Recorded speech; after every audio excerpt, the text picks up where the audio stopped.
بسم اللہ الرحمن الرحیم الحمدللہ رب العالمین۔ وہ رب جو انسان کے چہرے نہیں بلکہ دل دیکھتا ہے۔ والصلاۃ والسلام علی رسول اللہ صلی اللہ علیہ وسلم، جنہوں نے اپنی امت کو سب سے زیادہ دل کی اصلاح کی تعلیم دی۔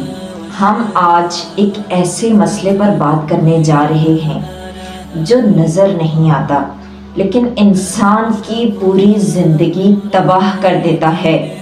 ہم میں سے اکثر لوگ نماز پڑھتے ہیں، روزے رکھتے ہیں، قرآن پڑھتے ہیں، مگر پھر بھی دل میں سکون نہیں ہوتا، عبادت میں لذت نہیں ہوتی، دعا میں آنسو نہیں آتے، کیونکہ مسئلہ عبادت کا نہیں، مسئلہ دل کا ہے۔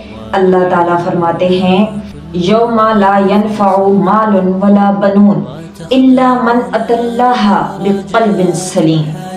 اس دن نہ مال کام آئے گا نہ اولاد، سوائے اس کے جو اللہ کے پاس صاف دل لے کر آیا۔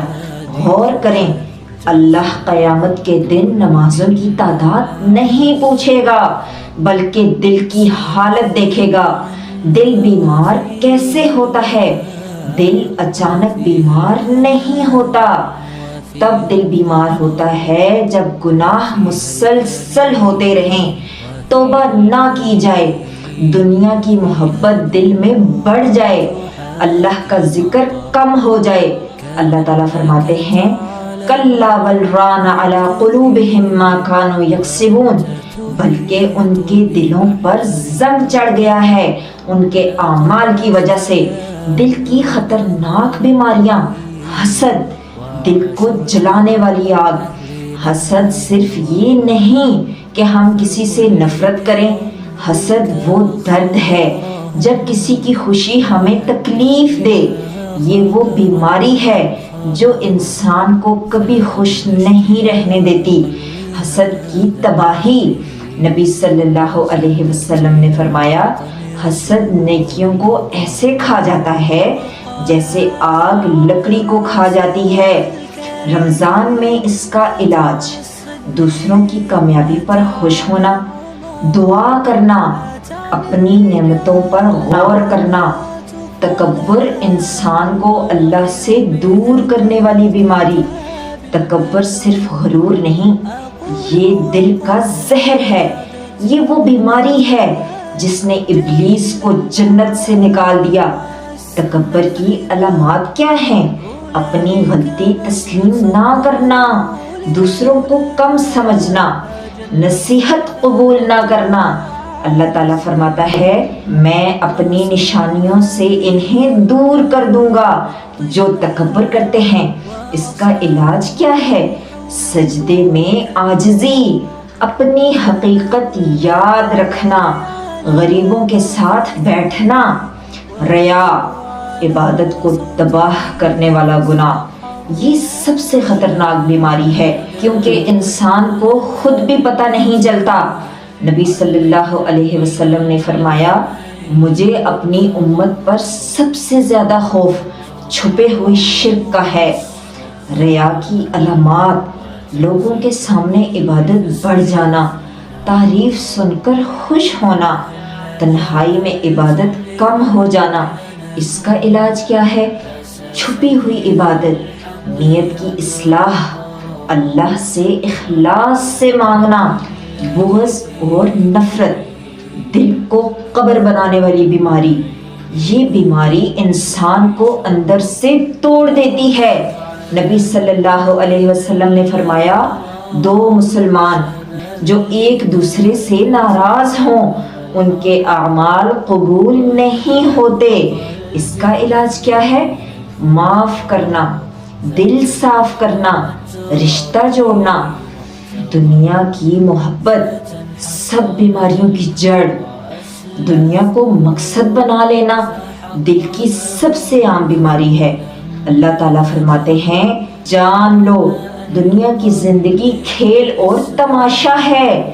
اس کا علاج کیا ہے؟ موت کو یاد کرنا، قبر کو یاد کرنا، آخرت کو مقصد بنانا۔ رمضان دل کا ہسپتال۔ رمضان وہ مہینہ ہے جس میں اللہ دلوں کا علاج کرتا ہے۔ روزہ ہمیں سکھاتا ہے نفس کو قابو کرنا، دل کو نرم کرنا، اللہ سے تعلق مضبوط کرنا، دل کو زندہ کرنے والے اعمال، قرآن پڑھنا، ذکر کرنا، صدقہ دینا، رات کی عبادت، توبہ۔ اللہ فرماتے ہیں الا بذکر اللہ تطمئن القلوب، سن لو اللہ کے ذکر سے دلوں کو سکون ملتا ہے۔ دل مردہ ہو جائے تو پھر گناہ آسان لگنے لگتے ہیں، عبادت مشکل لگتی ہے، نصیحت بری لگتی ہے، دنیا خوبصورت لگتی ہے۔ ہم اکثر دل کو صرف ایک جسمانی عضو سمجھتے ہیں، لیکن قرآن اور حدیث بتاتے ہیں دل صرف خون پمپ کرنے والا عضو نہیں، بلکہ یہ انسان کی روحانی قیادت کرتا ہے۔ اللہ تعالیٰ فرماتے ہیں ان کے دل ہیں مگر وہ سمجھتے نہیں ہیں، یعنی سمجھنے کی اصل جگہ دماغ نہیں بلکہ دل ہے۔ دل کی 3 حالتیں۔ علماء فرماتے ہیں کہ دل 3 قسم کے ہوتے ہیں۔ زندہ دل، قلب سلیم، یہ وہ دل ہے جس میں اللہ کی محبت ہو، جس میں گناہ سے نفرت ہو، جس میں عبادت کی لذت ہو۔ اللہ تعالیٰ فرماتے ہیں الا من اتى اللہ بقلب سلیم، کامیاب ہو گیا جو اللہ کے پاس صاف دل لے کر آئے گا۔ مردہ دل، یہ وہ دل ہے جس میں گناہ عام ہو جائے، عبادت بوجھ لگے، نصیحت اثر نہ کرے۔ نبی صلی اللہ علیہ وسلم نے فرمایا جب بندہ گناہ کرتا ہے تو دل پر سیاہ نقطہ لگ جاتا ہے۔ بیمار دل یہ سب سے خطرناک ہے، کیونکہ انسان خود کو ٹھیک سمجھتا ہے مگر دل گناہوں میں ہوتا ہے۔ اللہ تعالیٰ فرماتا ہے ان کے دلوں میں بیماری ہے، تو اللہ نے ان کی بیماری بڑھا دی۔ دل کیسے مردہ ہوتا ہے؟ دل اچانک نہیں مرتا بلکہ آہستہ آہستہ مرتا ہے۔ دل کو مارنے والی چیزیں بار بار گناہ، نماز چھوڑنا، قرآن سے دوری، حرام نظر، غیبت، حسد، تکبر۔ دل کے مرنے کی نشانیاں کیا کیا ہیں؟ عبادت میں دل نہ لگنا، نصیحت سن کر اثر نہ ہونا، گناہ کرتے ہوئے خوف نہ آنا، دنیا ہی مقصد بن جانا۔ رمضان کیوں دل کا ہسپتال ہے؟ رمضان صرف عبادت کا مہینہ نہیں بلکہ دل کے علاج کا مہینہ ہے۔ رمضان میں نفس کمزور ہوتا ہے، شیطان قید ہوتا ہے، قرآن زیادہ پڑھا جاتا ہے، عبادت زیادہ ہوتی ہے۔ اس لیے رمضان دل کو زندہ کرنے کا بہترین موقع ہے۔ دل کی مزید خطرناک بیماریاں نفاق، دوہرا دل، یہ سب سے خطرناک بیماری ہے۔ اللہ تعالیٰ فرماتا ہے ان المنافقین فی الدرک الاسفل من النار، منافق جہنم کے سب سے نچلے درجے میں ہوں گے۔ غفلت، اللہ کو بھول جانا۔ اللہ فرماتا ہے وَلَا تَكُن مِّنَ الْغَافِلِينَ، غافل لوگوں میں شامل نہ ہوں۔ غفلت دل کو آہستہ آہستہ مردہ کر دیتی ہے۔ حرص اور لالچ، نبی صلی اللہ علیہ وسلم نے فرمایا اگر انسان کو سونے کی ایک وادی مل جائے تو وہ دوسری چاہے گا۔ لالچ دل کو کبھی مطمئن نہیں ہونے دیتا۔ صحابہ کا دل کی صفائی کا انداز، حضرت عمر رضی اللہ عنہ فرماتے تھے اپنے نفس کا حساب لیا کرو اس سے پہلے کہ تمہارا حساب لیا جائے۔ حضرت ابو بکر رضی اللہ عنہ اکثر رویا کرتے تھے کہ کہیں دل میں نفاق نہ آ جائے۔ دل کیسے زندہ ہوتا ہے؟ یہ سب سے اہم حصہ ہے۔ دل کو زندہ کرنے والے اعمال کون کون سے ہیں؟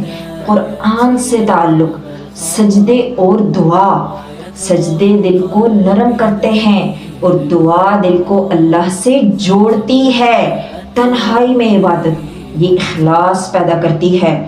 موت کو یاد کرنا، نبی صلی اللہ علیہ وسلم نے فرمایا لذتوں کو ختم کرنے والی چیز یعنی موت کو کثرت سے یاد کرو۔